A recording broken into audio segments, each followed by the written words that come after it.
Hello नमस्कार दोस्तों। मैं मूलचंद प्रजापति आपका हार्दिक स्वागत, हार्दिक अभिनंदन हमारे यूट्यूब चैनल मिशन उत्कर्ष पे आप सभी का स्वागत करता हूं। और मैं आपके सामने पहली क्लास लेकर हाजिर हुआ हूं। राजस्थान की आर्ट एंड कल्चर, राजस्थान की कला और संस्कृति से संबंधित लेकर आपके सामने पेश हूं। और राजस्थान की कला और संस्कृति को अपन बेहद ही शानदार तरीके से पढ़ेंगे। और मैं आपको विश्वास दिलाता हूं, आपके साथ वादा करता हूं कि निश्चित रूप से अगर आपने मेरे साथ एक बार राजस्थान के आर्ट एंड कल्चर को पढ़ लिया तो आपको जिंदगी में कभी भी कहीं पर भी राजस्थान का कोई सा भी एग्जाम देते हुए कोई भी प्रॉब्लम नहीं आएगी। तो मैं उम्मीद करता हूं कि आप जैसे जैसे मैं कहूंगा वैसे वैसे पढ़ते रहेंगे। आप हमारे साथ हमारे यूट्यूब चैनल मिशन उत्कर्ष के साथ पढ़ते रहिएगा। आपको हमेशा मैं राजस्थान की आर्ट एंड कल्चर, कला और संस्कृति से संबंधित तथा राजस्थान की हिस्ट्री से संबंधित एवं राजस्थान की ज्योग्राफी को लेकर आपके सामने रेगुलरली पेश होता रहूंगा। तो ध्यान दीजिएगा। मैं आपके सामने टॉपिक स्टार्ट कर रहा हूँ, राजस्थान की कला और संस्कृति। राजस्थान की कला और संस्कृति। तो राजस्थान की कला और संस्कृति को पढ़ने से पहले अपने को यह जानना जरूरी है कि भाई कला क्या होती है और संस्कृति होती क्या है। तो दो वर्ड मेरे लिए, एक वर्ड है आपके सामने कला और एक वर्ड है आपके सामने संस्कृति। क्या आपने कभी राजस्थान की कला संस्कृति को पढ़ते हुए इन शब्दों पर गौर किया है? क्या कला संस्कृति होती ही क्या है वाकई में? भाई कला क्या होती है? कला क्या होती है? आपने कभी गौर किया कि कला क्या होती है? तो कला, जैसे आपने नाम सुना होगा कभी, मूर्ति कला, नृत्य कला, चित्रकला, स्थापत्य कला, बहुत सारी कलाओं का नाम सुना होगा। लेकिन कला होती क्या है? भाई होती क्या है? तो अपन बात करें, मनुष्य जिस माध्यम से अपने विचारों एवं भावनाओं को प्रकट करता है वह सभी किसमें शामिल कर लेते हैं? अपन कला में शामिल कर लेते हैं। तो वो सभी चीजें जो अपन अपने आंखों से देख सकते हैं, अपन हाथों से जो चीजें बना रहे हैं, कुछ भी जितनी भी चीजें आप सभी को आपके सामने दिख रही है वो कहीं ना कहीं कला में शामिल होती है। तो कला यानी कि मनुष्य अपने विचारों एवं भावनाओं को जिस माध्यम से प्रकट करता है वो सभी चीजें अपन किस में शामिल करेंगे? कला में शामिल करेंगे। वहीं अगर बात करें, दूसरा वर्ड आपके सामने है संस्कृति। तो प्राय मानव द्वारा जितने भी जो कार्य किए जाते हैं वो सभी किस में शामिल कर लिए जाते हैं? संस्कृति में शामिल कर लिए जाते हैं। तो संस्कृति की अगर अपन बात करें, जैसे अपना रहन सहन, खान पान, ये सभी क्या भी संस्कृति। अपन कैसे समाज में, कैसे परिवेश में रह रहे हैं, कौन से समाज में अपन रह रहे हैं, कौन सा अपन धर्म अपन मान रहे हैं। भाई अलग अलग धर्मों के लोग होते हैं, अलग अलग समाज के जो लोग होते हैं, इन सभी लोगों को, इन सभी चीजों को अपन किसमें शामिल कर लेते हैं? संस्कृति। एक छोटा बच्चा जब पहली क्लास से लेकर अपन बात करें, जब से जन्म लेता है तब से लेकर बड़ा होता है, उन सभी चीजों में जितने उस जो कार्यकलाप है इनके बीच जितने भी काम करता है वो सभी काम किसमें आ जाएंगे? भाई संस्कृति में। यानी कि कला और संस्कृति दोनों ही वर्ड क्या है? डिफरेंट डिफरेंट वर्ड है। और इन्हीं को अपन समझेंगे राजस्थान के आर्ट एंड कल्चर में। पर राजस्थान की संस्कृति भी कुछ ऐसी है, अपन ने सुना ही होगा भाई, कोस कोस पे पानी बदले और कदम कदम पे वाणी बदले। यही राजस्थान की अनोखी कला और संस्कृति है। इसके अंदर अपन जानेंगे राजस्थान की कला और संस्कृति के बारे में। तो अगर आप लिखना चाहो तो भाई कला की परिभाषा लिखना चाहो तो लिख लेना, मनुष्य मनुष्य जिस माध्यम से अपने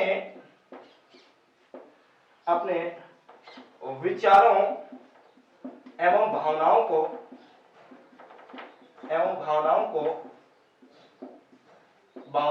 प्रकट करता है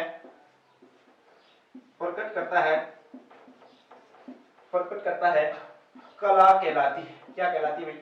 कला कहलाती है। ये होगी कला की परिभाषा। आप जैसे अपन उदाहरण भी लेना चाहिए, भाई कला कौन कौन सी कला आपके सामने हो सकती है? जैसे आपने नाम सुना होगा कभी चित्रकला का। हमें चित्र बनाने की कला को किस नाम से? चित्रकला। नृत्य कला, आपने नाम सुना होगा नृत्य कला का। तो नृत्य करने की जो कला होती है वो नृत्य कला। जैसे आपने नाम सुना होगा कभी स्थापत्य कला। और भाई भवन निर्माण की कला, बावड़ी निर्माण की कला, ये सभी जितने भी जो चिनाई का जो काम होता है उसको अपन किस में शामिल कर लेते हैं? स्थापत्य कला में शामिल कर लेते हैं। और भी अगर बात करें भी और कौन कौन सी कलाएं हो सकती है, जैसे काव्य कला, आपने नाम सुना होगा काव्य कला, आपने नाम सुना होगा कभी मूर्ति कला का।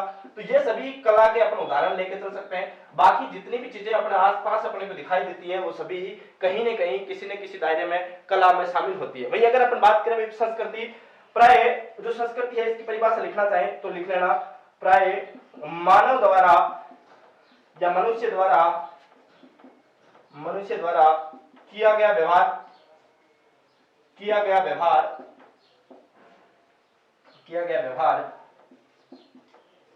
ही संस्कृति कहलाता है। मानव द्वारा किया गया व्यवहार ही क्या कहलाता है? संस्कृति कहलाता है।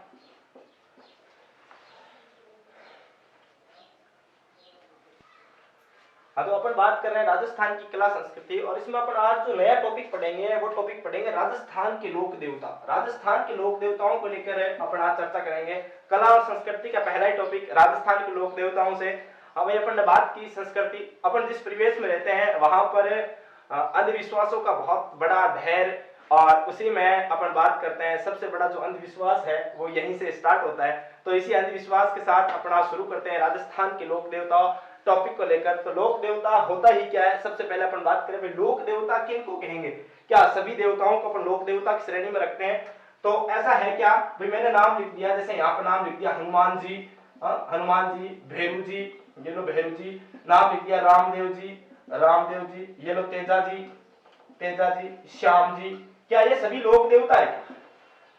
क्या भाई ये सभी लोक देवता है? इन सभी को अपन लोक देवताओं की श्रेणी में शामिल करेंगे?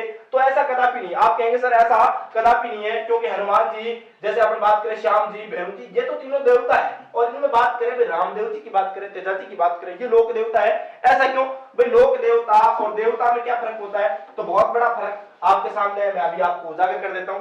भाई लोक देवता यानी कि लोगों ने जिन लोगों को देवता मान लिया वही क्या कहलाता है? लोक देवता। लोगों ने जिनको देवता स्वरूप मान लिया, क्या कहलाए भाई?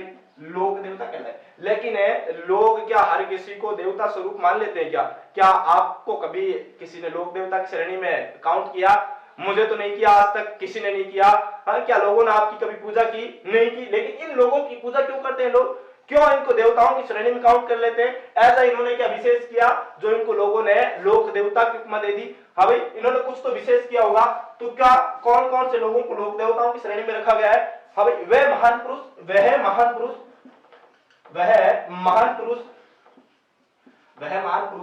जिन्होंने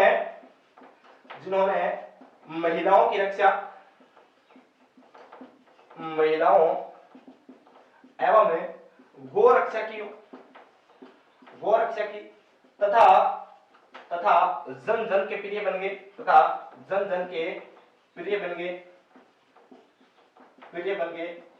लोक देवता कहलाए। क्या कहलाए? लोक देवता कहलाए। अब ऐसा तो हर कोई बन नहीं सकता। अब लोक देवताओं ने कौन कौन से अच्छे कार्य किए, कौन कौन से महान कार्य किए, उन सभी को अपन अलग अलग लोक देवताओं में आगे जाके पढ़ेंगे। कौन कौन से लोक देवताओं ने कौन कौन से महान कार्य किए वो अपन आगे चर्चा करते हैं। क्या लोक देवता एक ही श्रेणी के होते हैं क्या? तो ऐसा कदापि सही नहीं है। लोक देवताओं की अलग अलग श्रेणियां होती हैं। वो कौन कौन सी श्रेणियां हैं मैं आपके सामने प्रस्तुत कर रहा हूं। लोक देवताओं की श्रेणियां। लोक देवताओं की श्रेणियां की अगर अपन बात करें तो आपने नाम सुना होगा कभी झुंझार का नाम सभी ने सुना होगा। भाई झुंझार क्या होता है? आपने नाम सुना होगा खबी, आपने नाम सुना होगा खारा मामा, आपने नाम सुना होगा मीठा मामा। तो ये सभी लोक देवताओं की श्रेणियां हैं। इसी में एक श्रेणी पीर, जो अपन बाद में बात करेंगे पीर पे। तो अपन बात करते हैं झुंझार, ऐसी कौन सी श्रेणी के लोक देवता, ऐसे कौन से लोक देवता जिनको झुंझार की श्रेणी में रखा जाता है? कौन कौन से लोक देवता ऐसा है जिनको झुंझार की श्रेणी में रखा जाता है? तो अपन उन पे बात करें भाई, राजस्थान के लगभग 99% लोक देवता झुंझार की श्रेणी में होते हैं। क्यों भाई? ऐसी कौन सी श्रेणी है झुंझार की श्रेणी जिसमें राजस्थान के 99% लोक देवता आ जाते हैं? तो वो लोक देवता है जिन्होंने गायों की रक्षा की हो। कहीं न कहीं जो गौ रक्षा से संबंधित जो लोक देवता है उन सभी को झुंझार की श्रेणी में रखा जाता है। अगर अपन बात करें भी एक और लोक देवता जिनको खबी यानी खबी की श्रेणी में रखा जाता है। एक दूसरी श्रेणी लोक देवताओं की, नंबर 1 है झुंझार और नंबर 2 खबी। तो खबी कौन सी श्रेणी है? अभी आपने नाम सुना होगा, पितृ पूजा का नाम सुना होगा। गांव में आपने सुना होगा कहीं न कहीं लोग जो है वो किसी के ऐसे छांव चढ़ के हो जाते हैं, साहब मुझे तो छांव आती है, हाँ, और लोगों को इलाज करने लग जाते हैं। आपने सुना होगा भाई, अपन राजस्थान परिवेश से बिलोंग करते हैं, तो राजस्थान में आपने सुना होगा भाई भूत प्रेत से संबंधित कुछ बातें सुनी होगी। लोगों को छांव आती है जो कच्ची अवस्था में या फिर कुछ अन्य कारणों की वजह से जिनकी मौत हो जाती है, अल्पायु में जिनकी मृत्यु हो जाती है, वो लोग आगे जाके ऐसे सुना होगा किसी के मुंह बोलते हैं साहब, किसी को छांव आती है, तो वो लोग जो पितृ बन जाता है, यानी कि पुत्र, जो पितृ पूजा की बात करें, जो पितृ पूजा से संबंधित जितने भी लोग देवता है उनको अपन कौन सी श्रेणी में रखते हैं साहब? खबी की श्रेणी में रखते हैं। और अगर बात करें तो तीसरी जो श्रेणी है लोक देवताओं की वो है खारा मामा। लोक देवताओं की एक श्रेणी जिसका नाम है खारा मामा, और एक श्रेणी और जिसका नाम है मीठा मामा। मीठा मामा। और एक श्रेणी आपके सामने जो आपने सभी ने नाम सुना होगा, कभी आपने नाम सुना होगा पितृ। तो पितृ पर अपन चर्चा करेंगे बाद में। पहले ये देखो खारा मामा क्या होता है साहब? खारा मामा अरे वे सभी लोक देवता जिनको कहीं न कहीं पशु बलि यानी कि पशुओं का भोग लगता हो या फिर श्राद्ध का भोग लगता हो, कौन से देवता कहलाएंगे, कौन से लोक देवता कहलाएंगे? खारा मामा की श्रेणी वाले लोक देवता कहलाएंगे। अब ऐसे जैसे राजस्थान के एक लोक देवता मामा देव जी, जिनको खुश करने के लिए भैंसे की बलि दी जाती है। ऐसे राजस्थान के लोक देवता जिनको कहीं न कहीं पशु की बलि दी जाती है, और ऐसे लोक देवता जिनको कहीं न कहीं शराब का भोग लगाया जाता है। जैसे आपने सुना होगा भैरू जी को हमेशा शराब चढ़ाई जाती है। और राजस्थान की तो बहुत सारी ऐसी लोक देवियां भी है जो खारी मामी की श्रेणी में आती है, यानी कि जो लोक देव आते हैं। वही अगर बात करें मीठा मामा, तो मीठा मामा की श्रेणी की बात करें तो मीठा मामाओं में वे सभी लोक देवता जिनको सामान्य भोग लगाया जाता है। और सामान्य भोग में आपने सुना होगा आजकल तो कैडबरी की चॉकलेट है, डेयरी मिल्क चॉकलेट का भोग लगाया जाता है देवताओं को। यानी कि लोग भी स्वार्थी हो गए, अपने स्वार्थ को पूरा करने के लिए देवताओं को जो सामान्य जो भोग लगाया जाता है उसी को अपन किस श्रेणी में रखा जाता है भाई? मीठा मामा। तो अगर आप लिखना चाहें तो झुंझार, अगर बात करें झुंझार श्रेणी में कौन कौन से लोक देवता, यानी कि जो महिलाओं एवं गोरक्षा से संबंधित है, गोरक्षा से संबंधित हो, यानी कि वे सभी लोक देवता जो कहीं न कहीं महिलाओं की रक्षा या गायों की रक्षाओं से संबंधित है। कौन से लोक देवता? झुंझार श्रेणी के लोक देवता। यानी कि खबी की बात करें, खबी यानी कि पितृ पूजा से ख्याति प्राप्त जो लोक देवता है, पितृ पूजा से ख्याति प्राप्त लोक देवता। कौन सी श्रेणी में भाई? खबी श्रेणी के लोक देवता कहलाएंगे। वही अगर बात करें भाई खारा मामा, जिनको पशु बलि या शराब का भोग लगाया जाता हो, कौन सी श्रेणी के लोक देवता कहलाएंगे? खारा मामा की श्रेणी के। वही अगर बात करें मीठा मामा श्रेणी के लोक देवता कौन कौन से है, तो मीठा मामा श्रेणी के लोक देवताओं की अगर बात करें जिनको सामान्य भोग लगाया जाता हो, सामान्य जो भी लोक देवता है आप जिनको सामान्य भोग लगाते हो वो सभी लोक देवता। अरे भाई खोपरा का, पतासा का, नारियल का जिनको भोग लगता है वो कौन सी श्रेणी के लोक देवता? मीठा मामा श्रेणी के लोक देवता। वही अगर अपन बात करें भाई लोक देवताओं की अगली एक और श्रेणी की बात करें तो वो श्रेणी है पितृ या पीर। अगर पीर श्रेणी की बात करें, पीर कौन से लोक देवता होते हैं जिनको पीर की श्रेणी में रखा गया? राजस्थान के लोक देवताओं को 5 श्रेणियों में डिवाइड किया गया और 5वीं जो श्रेणी है वो है पीर। अब पीर क्या होता है? आपने नाम सुना होगा पीर का, बहुत बार सुना होगा, और आपने सभी ने ये भी सुना है राजस्थान में 5 पीर हैं।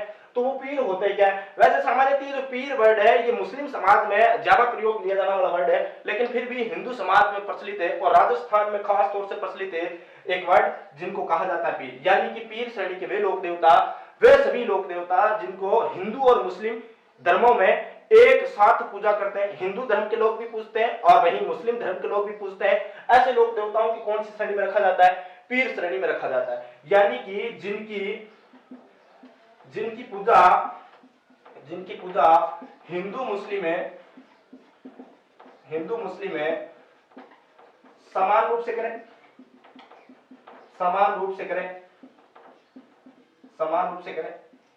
क्या कहलाएंगे? पीर कहलाएंगे, पीर श्रेणी के लोक देवता।